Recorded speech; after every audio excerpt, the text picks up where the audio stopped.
Welcome to How to Make a Cross Stitch. Let's get started. First, find a pattern you like. Today, I will be making a cactus. The pattern should have a list of the colors you need.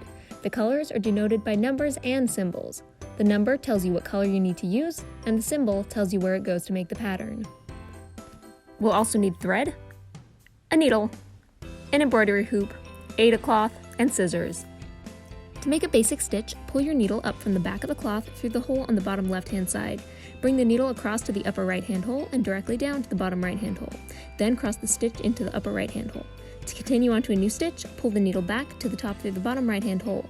Repeat the process and soon you will be stitching happily away.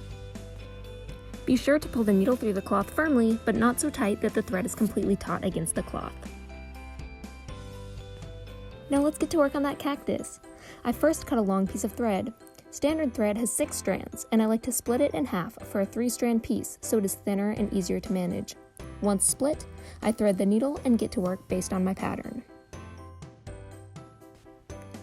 I start by using the typical cross-stitch technique we discussed earlier. I like to work from top to bottom of the pattern, and it is important to count each stitch you'll be making. This design is small, so I knew it would fit in my hoop no matter what the count was. I also try to work in large chunks to avoid wasting thread. This pattern had 6 different colors.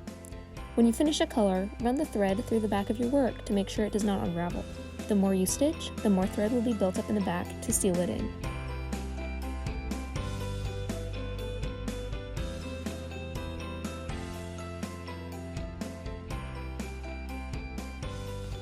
The back of your cross stitch might get kind of messy, so be sure to go back through and snip off the excess thread in the back so you don't see it through on the finished product.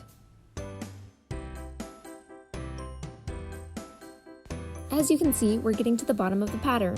That means we're almost done. Be sure to take your time, but if you make mistakes, it's okay. This pattern took me 2 whole afternoons to finish.